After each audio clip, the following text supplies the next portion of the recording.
abroad about how they do that within their own sphere. Well, this is the first time that we actually have a moderator who does it not just for his own church, but for churches that are in the vicinity. So we're going to talk a little bit about that this evening. So first of all, Reverend Dumas, please tell us your role as, there we go, your role as moderator. Tell us who you provide service and support to geographically, and then what actually is the association so that we can get some historical backdrop. Like, how old is the association? Okay.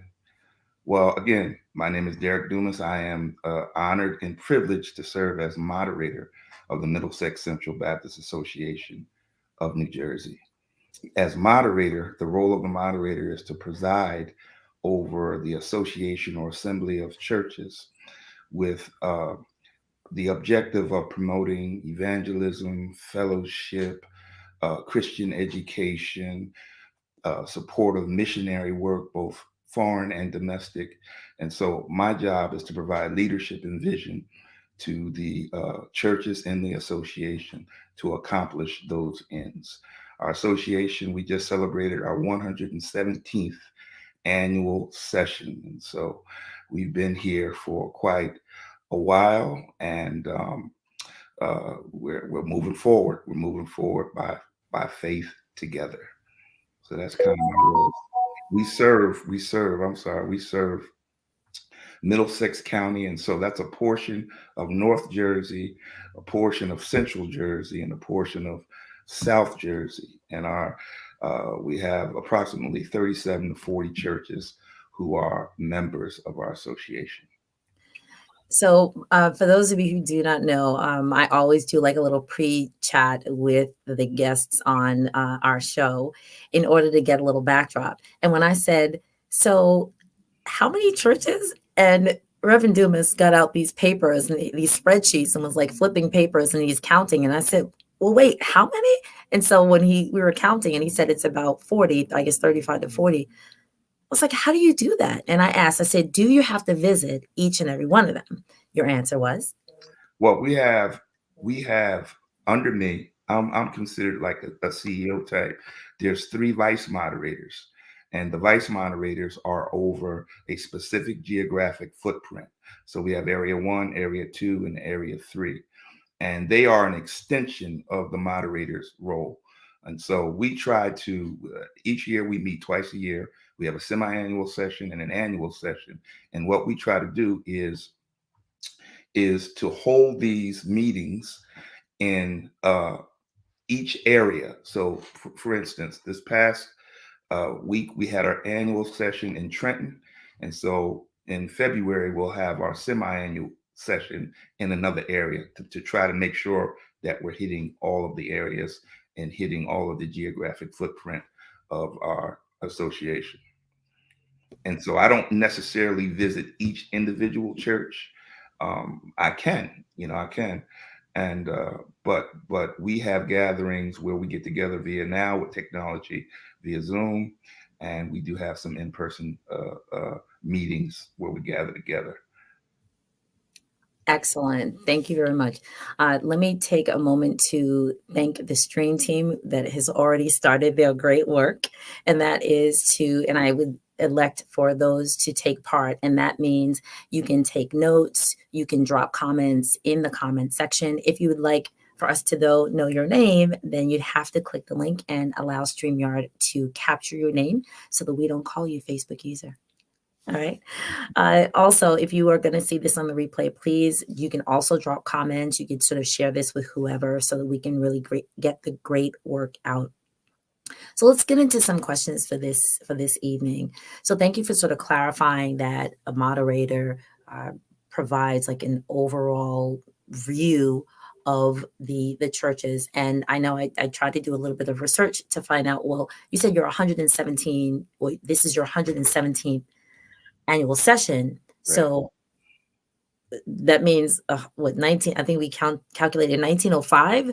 So in 1905, what was the purpose of having an association? Why did the churches in this area need to have an official gathering spot. I think that the original purpose was to create fellowship amongst area churches so they could work together, fellowship together, and address some of the needs of the various communities doing it together. There's strength, and I believe that our foremothers and forefathers found that there was strength in unity. And so they, as opposed to trying to be autonomous and do everything on an individual basis, there was strength in fellowship, and they could address some of the needs of the diverse needs of their communities better if they did it together. So instead of working individually as fingers, Right. they put their hand together. And like, I think it's Mary McLeod Bethune who said, you can do little things separately, but if you put your fingers together and move with a mighty fist, you can have a larger impact. So it sounds like that was the purpose of this. Probably one of the foundational premises upon which associations formed. Excellent. So if there's anyone out here meaning in social media land who is a part of association, if you're a part of the Middlesex County, then please say hi. Let us know what church you're coming from. And if not, let us know the association that your church is a part of so that we can recognize, because I don't know if every church is a part of an association or if there's active membership, not just the name on the roll. But of course, it does sound like there is support from the moderator and from the team in terms of information, education. Tell us a couple of the programs that the association offers to the churches, and then let's see how that works together in your role as moderator to shift the tide in supporting the communities today.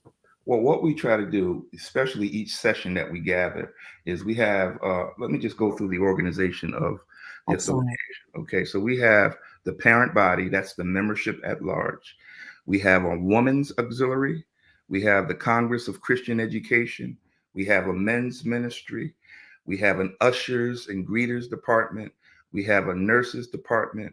We have a youth department. And then we have moderator appointments. So as needed, if I need to work in a certain area, I can appoint somebody to help me with that. That's kind of how it's organized. So we have our moderators, our general secretary, and then we have our auxiliary ministries. Okay.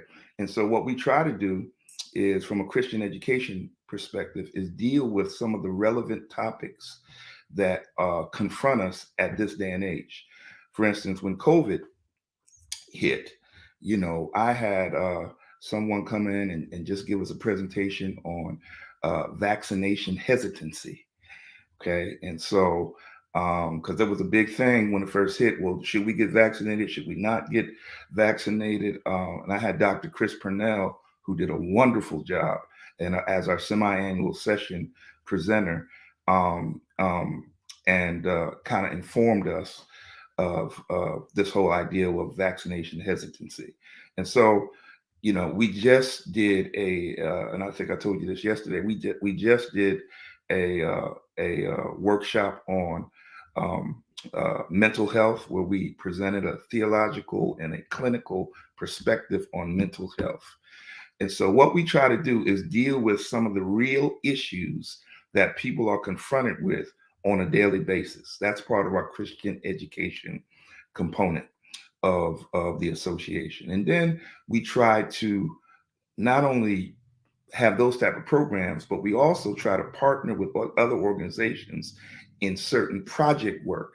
One of the things that I'm very proud of is that we partnered with a couple of weeks ago, First Baptist Church of Lincoln Gardens, who with their water drive. Okay. And we were able to help them. They transported 3 truckloads of water to Jackson, Mississippi. Okay. And our association, it was my job to try to mobilize our association churches to get the water to First Baptist Church in Lincoln Gardens. And we did a great job in doing that. So that's something that I'm proud of. And that's an example of project-based ministry where we're seeking to meet the needs of the people in community.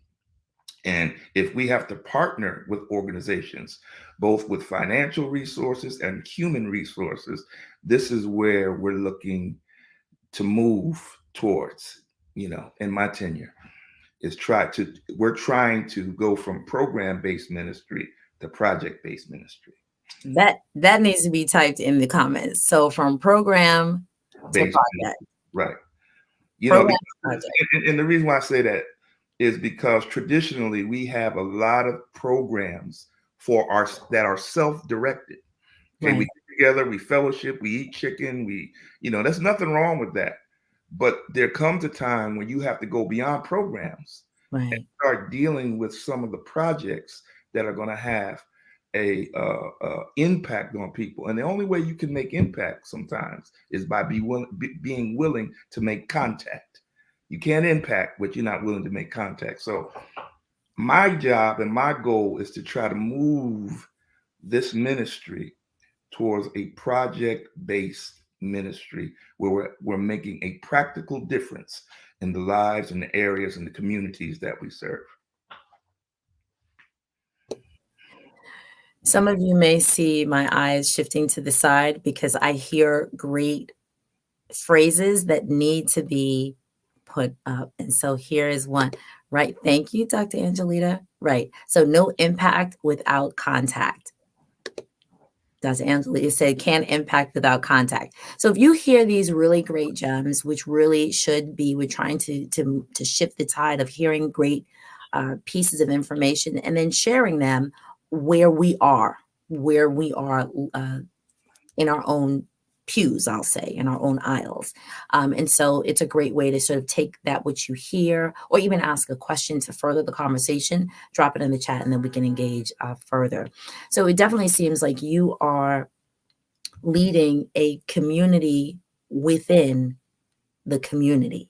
If people have nothing else, which, we're rather resourceful organizations that we participate in, but if you are the additional social justice and community health and maybe even, let's say, educational advocate for the religious institutions within your community, you are, let's say, almost like the social worker because you're listening to the needs of your constituents. And then within your house, you're providing those experts or you're bringing those experts in with partnerships and collaborations to service the needs so that people may not necessarily have to go outside of the organization. That's what it sounds like to me. Yep, no, absolutely. And I like the fact that you use that word social worker because I think that is a role that,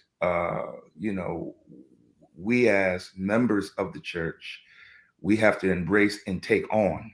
Okay, a lot of times our churches have been confined to the four walls of the church building, and we are removed, or we have become removed from the communities in which we exist. One of the questions I ask, and I ask my people this: if this church wasn't here, would it make a difference in the community that we live in? Would people miss this church if this building disappeared tomorrow? Would the impact or the effect of its absence be felt in the community in which we serve? And if the answer is it wouldn't make a difference, then you're not making a difference. You understand what I'm saying? Yes. You can have all the services, the high worship, the great preaching. You can have all that. But if you're not having an impact or an influence on the surrounding community in which you live, then I don't think you're living up to the purpose of the church. Excellent. And so I'm going to highlight one of the things that you were just recently known for, and this is actually how I became aware of your ministry, that you partnered with MCBA, or no, Friendship, right? Friendship. No, Fountain, excuse me, Fountain Right. partnered with Middlesex County for the 2022 Jumping for Justice Initiative. And yes, it was wonderful. And if you had not seen it, please just go to go to Lott Carey Wise, go to Lott Carey TV, or type in jumping #4 justice and just type it in and Google it. You will see the many people that came from across New Jersey in order to participate in the Jumping for Justice Initiative. It was absolutely fabulous.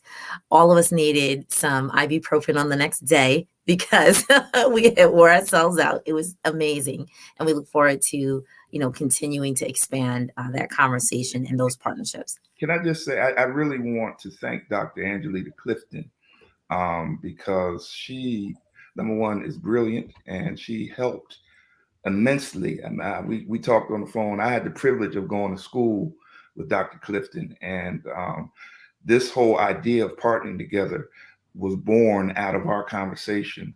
And she did a great job. And this is how we partnered, because our semi-annual session, Middlesex semi-annual session, partnered with Fountain Baptist Church and Lott Carey over those 3 days. That became our semi-annual session for us.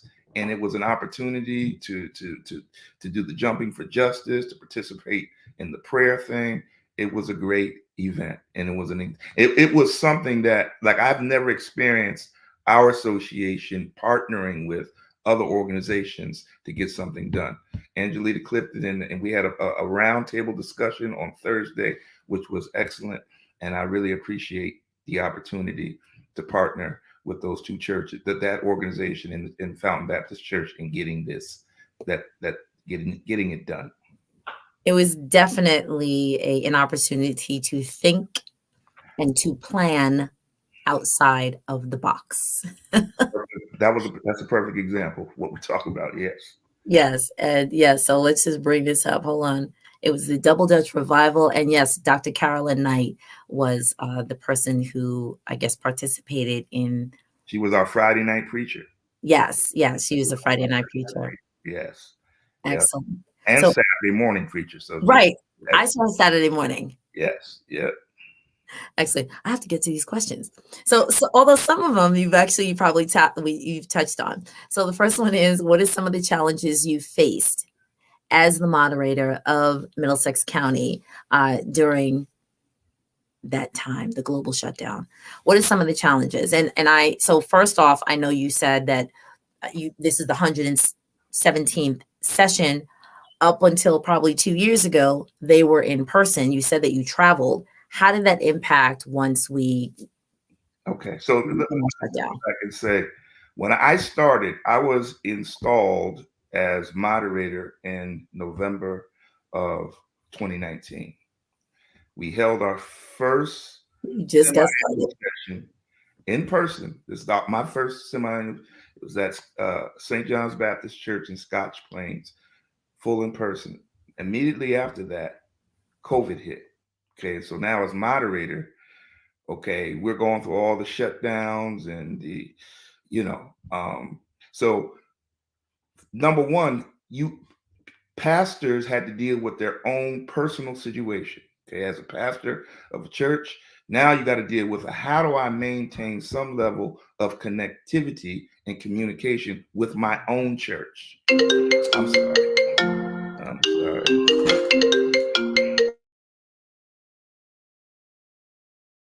How do I maintain some level of communication and connectivity with my own church? That's me personally as a pastor. And so my wife became the camera woman. Okay, my wife became the camera woman.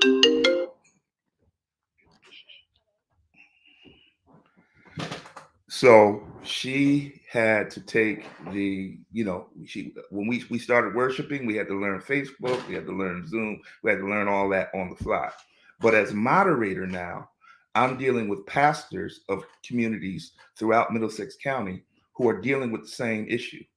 There were some pastors who of course, are technology savvy, technological savvy. They could handle it. There's some pastors who couldn't. And so you had to deal with the emotional and the psychological trauma that COVID played on the leaders of the church. and so part of my job was to kind of check on pastors, encourage pastors. That was a part of it. And then at the same time, now I have to, how do I, with you got 40 churches, how do we maintain some level of communication and connectivity? For me, it was really using technology to, learning technology and using it. For instance, let me give you a couple examples. Number one, I had to set up a email database. Okay, an email database in order to be able to communicate via email. Paper communicate traditionally in associations, everything is mailed out. So Wow. and so we now are, we're going green. Our mode of communication is uh, electronic. Right. Okay, So hold on a second. So number one, I'm just, and if I have to type this in, I will. Number one, you had a mailing list. You had an email list. I had an email list, You had and a list. yeah, Okay. and that's a challenge because, of course, everybody doesn't use email. Everybody doesn't check email. The email addresses had to be updated. So that was a challenge getting that. But once we got, and we're still evolving, we're still developing that. But once we got that, we had one solid method of communications. Second thing I did was implemented call multiplier. So instead of calling every church individually, I can call all churches simultaneously. Okay. And so those are two pieces of technology I use to try to maintain some level of connectivity with the association churches.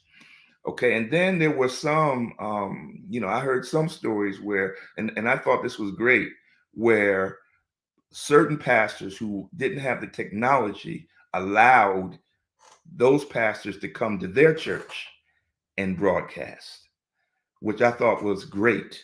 Okay, I thought that was great in a time of need, people coming together to help one another during this difficult time. And so and so we went from in-person services. My first annual address, my first annual session in 2020 was virtual. There's no association who ever had a virtual annual session. This is the first one, and so I had to, I had to program it and do all that. But that was the first virtual annual session that we had, and that was in 2020. So hold on. First, let's actually give you like a high five in the sky. Like you need a clap. You need a holy clap for that, because of course a number of, not just you, and I don't know if you, let's say as moderator for Middlesex County, if you had to sort of go and do some dial up to the people who you went to seminary with, right, or who you known from back in the day, but like, listen, like this is real. Like, how are we doing this? So from the social media perspective, you got an email list. I don't know if you use MailChimp, if you use ConvertKit, if you use Constant Contact, whatever, but whatever that is, that's MailChimp. That is your best friend. That's right. Because I think it's like 1,000 subscribers. It's free. Right. And then over that, right, like, come on, like we have to talk about some like real specific tools and tips that ministry leaders or, leaders in their community had to actually employ that. Like, I don't need that. Because we just call people or we have a phone tree. No, how about you're going to robocall folks? Robocall. One call does it all. Yeah. No, that has worked and is continuing to work great for us as far as communication is concerned. Excellent. And that's very, I have not heard of churches, let's say, sharing their streaming software and their sanctuary to hold virtual services. That is phenomenal. There are a number of churches. So, most people know I'm from Brooklyn. I actually haven't heard of that in my community. My church, shout out to Salem Missionary Baptist Church in Flatbush, we have a very large sanctuary. And so we were able to open our doors in August. So March, April, May, June, July. We opened our doors in August, 4.5 months later. But we had serious protocols, right, 5 seats, 2 rows, all that.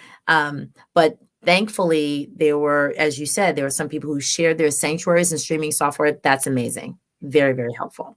So after you got that, after you sort of got into the newness of Mhm. doing ministry and, the church without walls, basically church with digital software, Right. um, how did you have this is a really good question. Not on my list, but I think it's very pertinent. Have you had any of your houses of worship within your leadership that have not reopened? No, I think everybody is open. I think everybody's opened to some degree. Now, one of the things that we had to do, there were a couple of things that we did leading up to that. What I did was, and I at the time I was following the CDC guidelines as best I could, but I actually sent out a reopening guide book, if you will. I sent it out to all the churches based on CDC guidelines and recommendations, just to give churches who were at that time thinking about reopening some of the recommendations. That was early on. That was one of the things we did. The other thing we did was we partnered with Robert Wood Johnson Hospital, because I don't know if you remember when they were everybody couldn't get vaccinated, so you had to get on a list. you know. And so we have one of my officers, Reverend Gerald Smith, works there, and they had a program. Listen, have your churches provide names, and we'll get them in to be vaccinated. Okay, so it was a vaccination drive that we had to try to put on and push within our association to get people vaccinated. You know, but yes, I think the majority. I'm going to say all of our churches are open right now in person, and everybody is hybrid. So it's not like it's all, and I'll be hybrid from this point forward. So it'll be, because I still have people who they're not, there's some people who may not come back. That's just the reality of it. But technology has enabled us to expand our reach. I have people in Atlanta, I have people in Phoenix, I got people, so it has caused us. It's a challenge, but it's also an opportunity. It's caused us to rethink how we do ministry. You know, and so yeah.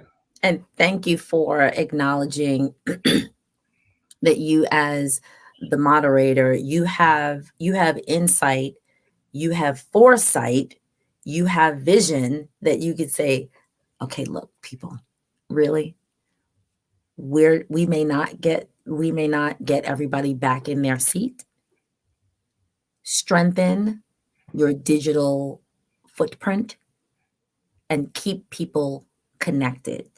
Have you seen, and this is when you said that you had to sort of check on the, let's say, the emotional fortitude of the leadership within your district, how was it trying to convince the leadership, the clergy, to say that this is not just for a minute, this should really be a part of your new platform? Because I know where I sit in Brooklyn, there were the same conversations, the same concerns. Well, listen, if we don't get, let's just say, feet in the seat, I'll say it that way. If we don't get our feet in the doors, we might lose our, what we bring in. Have you seen, and have the churches that you oversee seen growth because now you have people from other places that you would not have gotten into the doors? I was really surprised because there really wasn't much negative feedback in regards to technology. I had people tell me we did better financially, with the way things are now. We don't have everybody in sanctuary, but the hybrid, using technology has expanded our reach, but has also sustained us. So churches, people who were fearful about churches going under, and I believe God is the one who sustains the church. And so it may not be in the same way that you and I may think, but ultimately, churches were sustained. And the people that I talked to, who may had some initial challenges with technology, they love it now. Even some of my seniors who, my seniors, I'm in the process of, we're leading up to our 100 church anniversary. And so what I've been doing for Bible study for these past few weeks is I've been interviewing with technology some of our senior members just to get some words of wisdom from our matriarchs and patriarchs. So I had a 90-year-old, two 90-year-olds on with me last night who were they had a little assistance, but they were on Zoom, right? And we were having a conversation on Zoom. 90 years old. They've been members of the church for 60 years, Shout and out to the great mothers and the great fathers of the church. They'll be like, listen, I'll go in the chat. I'll share this out. Hold on. Let me change my background. I said, wait a minute. yeah. And so, I mean, That was a mother. it was encouraging to me because sometimes you defeat yourself even before you begin. These people who maybe had some reservations, now they've embraced it. I've got senior members who've embraced technology, and it will be the way we move forward, because the church of yesterday will not be the church of tomorrow. So there's a pre-pandemic church and there's going to be a post-pandemic church. You understand what I'm saying? And the church post-pandemic will not be the same church that was pre-pandemic. Correct. And so we have to be able to adjust, because every challenge is an opportunity. And I think we've been challenged, and I think the church as a whole has done a good job responding to the challenges that we face. Excellent. Oh my goodness. I think we've talked so long. I'm going to just run through these other questions, but I think we've addressed some of them. Okay, so this is one that we probably just addressed. What have you learned about creating safe, sacred space from the technological challenges you experience as moderator? So I think, go ahead. You have something about that. I'm glad you raised that, because the whole idea of creating sacred space and safe space. The question I ask myself is, what makes sacred space sacred? It's number one. What makes sacred space sacred is God's presence. And so if I'm going to be instrumental in leading people to create sacred space, number one, it's got to be intentional. Number two, it has to be, because sacred space is not simply limited to one geographic location. It's not a building. It could be a room. It could be a closet. But what makes it sacred is God's presence. And so intentionally, in creating sacred space, it takes a level of consecration where you dedicate a space for God's use. I set this apart. Okay, so if I'm in my basement broadcasting worship service on a Sunday morning, it becomes sacred space, not because I'm here, but because we've invited God here. Okay, and so you consecrate, we had to do this on first Sundays when we were everything was virtual. We used to have people, you get your crackers, get your juice, okay, and consecrate them. They become holy right where they are because they've been consecrated for God's use. And so safe space, safety is both physical, emotional, and psychological. I think the church, we have to be conscious, not just of physical safety, okay, but emotional, psychological safety as well. Because to create a safe space, it means I am creating a space where people can come together and be open and honest about some of the internal issues that they're dealing with. Okay, a safe space is where I feel comfortable with being vulnerable to some extent, where I don't come to church to cover or hide the pain. The church has to be a place that helps me process the pain that I'm dealing with. And that's a part of creating a safe space. Nobody should feel judged. Nobody should feel condemnation when they enter into your sacred space. It should be a safe space that enables people to experience transformation and liberation. Okay. And that doesn't just happen because you walk in the doors. Okay. That happens with people. Okay. You got to be conscious. And Dr. Angelita Clifton taught me this: trauma informed ministry. Oh, come on, Dr. Clifton. Come on, come on, come I on. mean, everybody who walks through those I doors is am. dealing with some level of trauma. And you got to be sensitive to that. And you may be dealing with the same trauma yourself. As pastor, as leader, despite your position, yeah, ministry, trauma-informed ministry means, listen, you got to be sensitized. And to me, I say all that to simply say, if you're talking about creating a safe space, it goes beyond having some security guards and armor bearers. A safe space. A safe space is a space where people can enter in and be open and honest about the reality of what they're dealing with internally, not fake and phony and facadish. We know how to do that. We know how to come in with a smile on our face, but we also have a tear on our heart. Ooh. Church that's going to be effective has to learn how to minister beyond the surface. Beautiful, beautiful. Oh, man, I need a moment.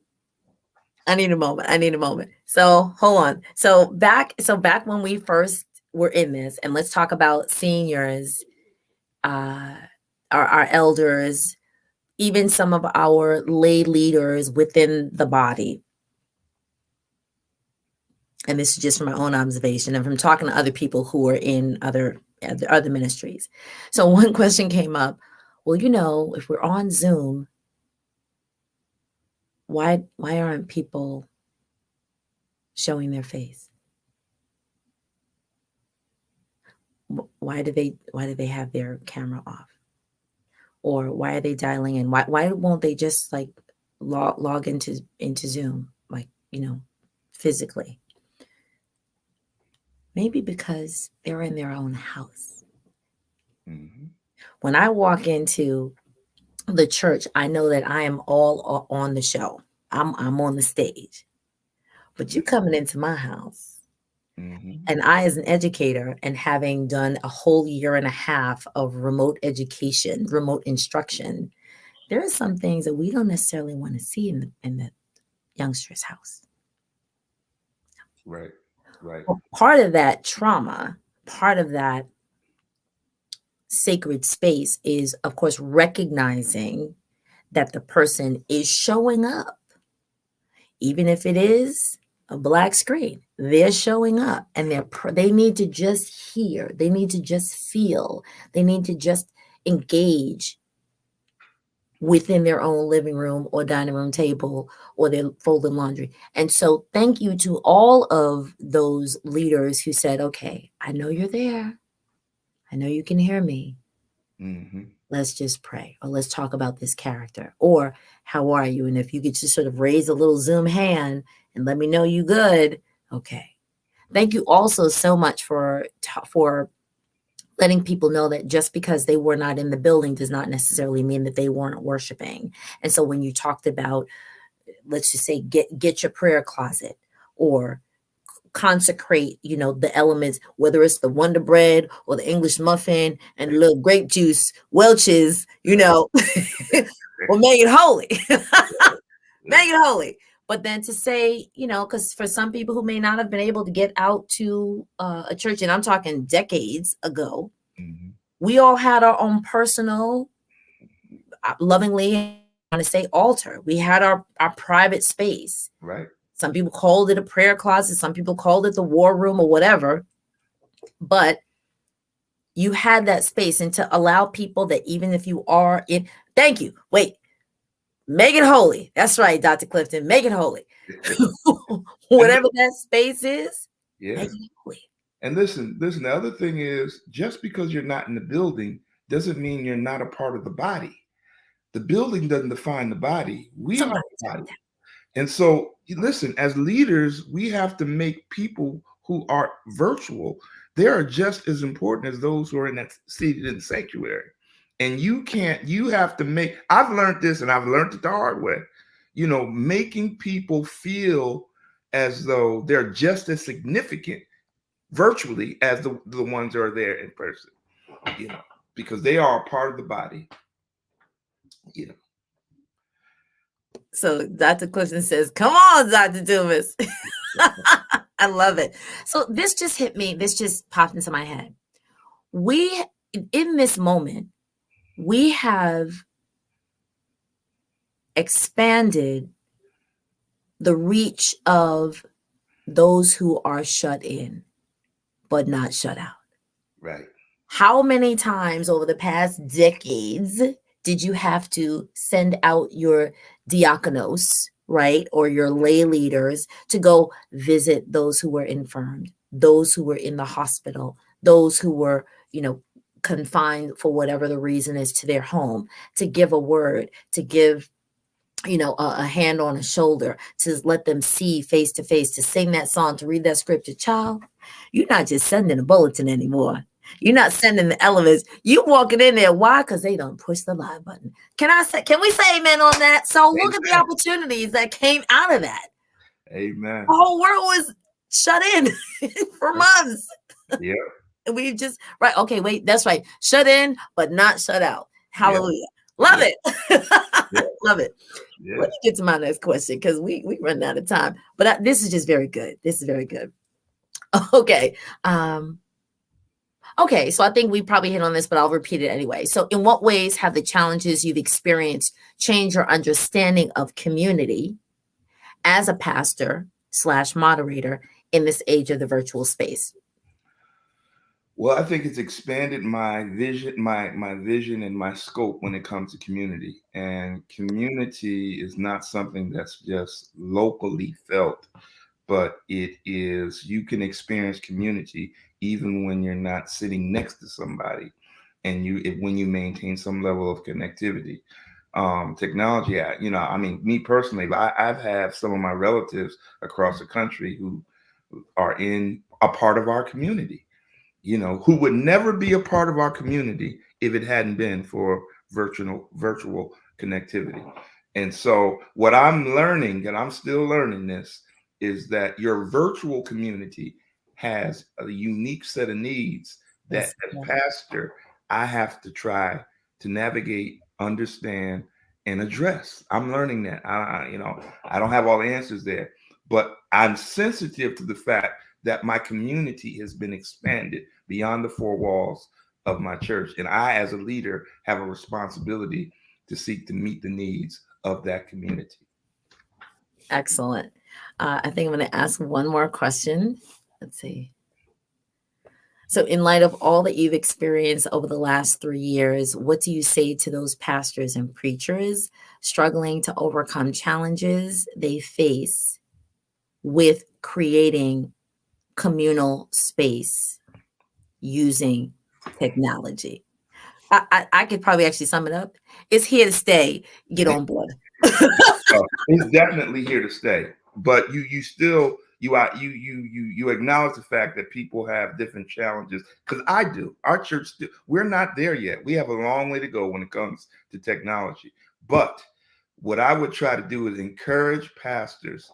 You may be going through, but keep going. Just don't stop. Don't quit. Keep making little progress day by day. That's my thing, because it's easy to get frustrated, because I get frustrated. I know it. I get frustrated at times, but this is the new, like I said, this is post-pandemic church. This is going to be here for a minute.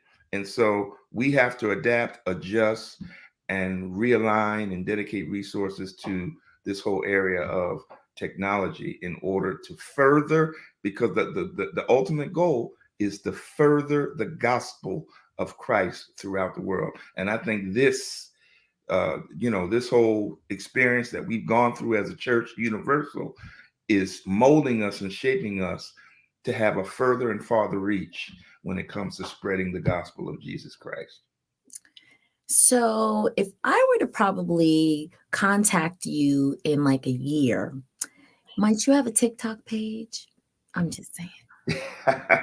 I might. I need some help. I already told you I really need some help. My daughter is a content specialist.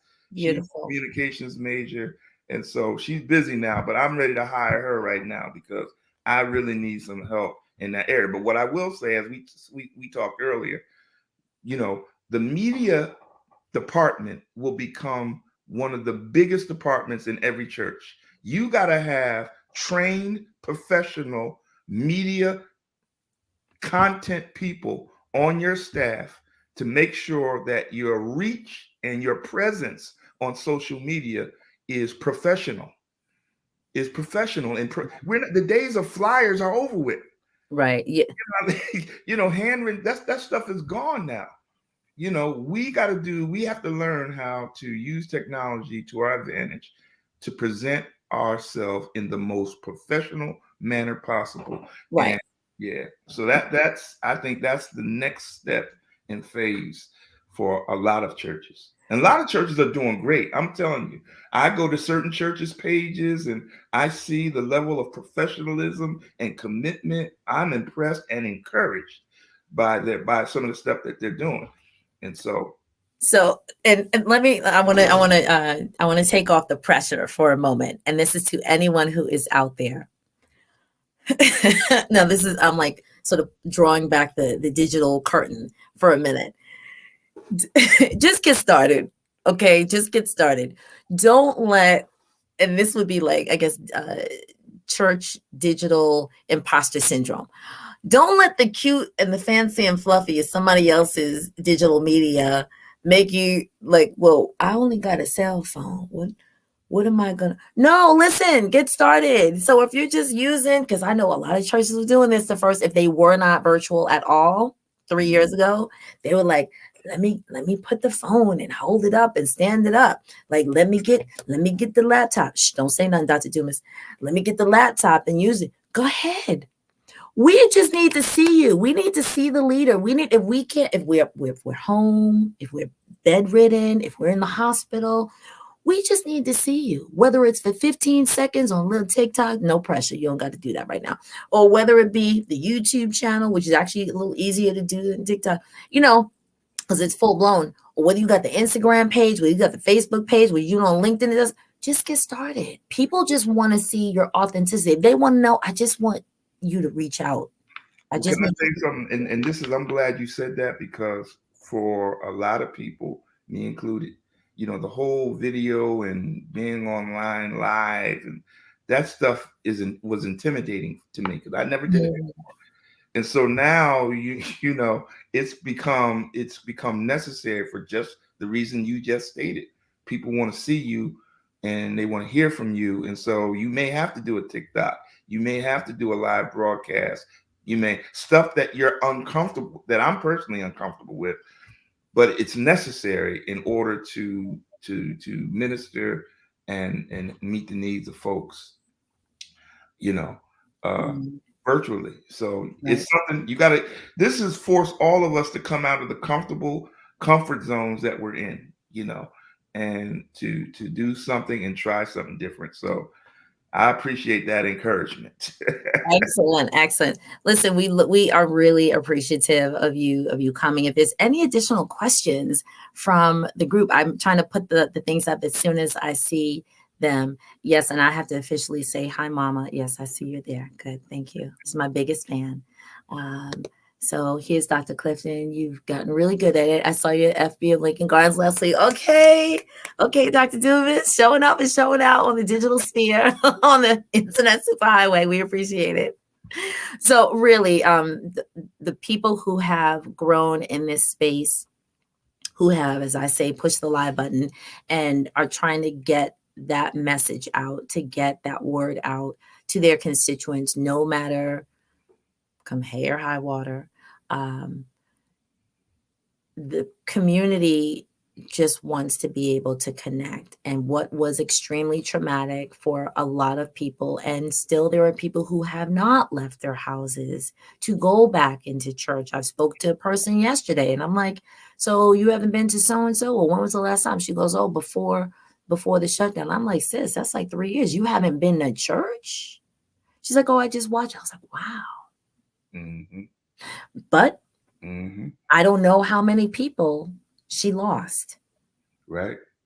I don't know how she felt when she contracted it. I can't speak to that. Yeah. And thanks to the leaders, the ministry leaders who are taking all of that into consideration and saying, when you're ready, Right. we are here. And until then, here's the link. Yeah. No. Yeah. No. That's necessary. I mean, I've done so many funerals, just like everybody else. All my colleagues have done so many funerals related to COVID and the pandemic that it's hard, and you become desensitized at some point, and it's difficult, and so uh, you know it's difficult, but we're making our way through it, you know. I really appreciate it. Thank you so much to the people who are part of the stream team tonight. Shout out to you all. Thank you, Freddie Daniels and Dr. Clifton. We had some other folks who are Facebook users. So again, we can't call your name, but if you type your name in, that would be great. Let's see, anybody else? Anybody else? Great. Okay, there's a couple of people, but I can't tell their name. So I want to sort of wrap this up for a moment and just to revisit, if you're out there and if you're a church leader and whatever device that you have right now, you do not need to invest like $50,000, $100,000. This is not, let me just say, back in the day, I watched Fred Price. Right. I watched Charles Schuler. I watched Chuck Swindoll. I watched Charles Stanley. Mm-hmm. I grew up on them. For the first 3 hours of my Sunday morning, I had 3 different sermons. TVs on TV, right? On TV, right? It doesn't have to be those swinging booms through the sanctuary. Right. They just need to see you. How many of the ministers were literally in their living room the first couple of weeks, right? Until they felt gully and they walked into their church and it was just them in the pulpit with their phone. That was the hardest thing to do. Oh my gosh, that was the hardest thing to do. Yeah. So I just want to leave everyone with a tip. When the next time that you do go into a service, if you are going to go into a building, and of course, I was bold. My pastor knows that I go against the grain with certain things. And so I would actually be the person way before this, like 5-6 years ago. And when he spoke, I took notes on my phone and I posted them. So one moment he called me out. He's like, why are you doing that? And I said, because there are people who have moved on or are homebound, but they're on social media and they're watching. Mm-hmm. 3 years later, he then said, Doriel, now I get it. Yeah. Employ some of the people, like the young people who, if they have their phone out, give them something to do. Have them, just like this, become your stream team. Have them take notes on what you're saying and then just post it out to the people who are there, who are watching. I like that term. I'm going to use that, stream team. It's the stream team. It's stream team. Thank you. You're welcome. You're welcome. So let me just pull up the last 2. Be like Dorcas and use what you have in your hand. God will make it do what it do. Yes. Excuse me. I'm sorry. But yeah. Let's make it do what it do. Thank you, Marcella, Christy. Thanks for this wonderful discussion. I have to go. Thank you very much. Yes, please. So stay connected with us all to learn more about technology in ministry. And that's another Tim. Somebody write that down. Technology and ministry. I just said that. And yes, we are all digital trailblazers. Thank you so much once again, Dr. Dumas, for sharing with us your role as moderator, how you are leading the clergy and the churches within the Middlesex County. Central Baptist Association. Middlesex Central Baptist Association. Right. I hope to be able to, hop across the bridge, maybe take the tunnel. I don't know. Come and see you all at some point. And let me say for the record, we look forward to seeing you at Lott, Carey. Absolutely. I will be there for sure next year.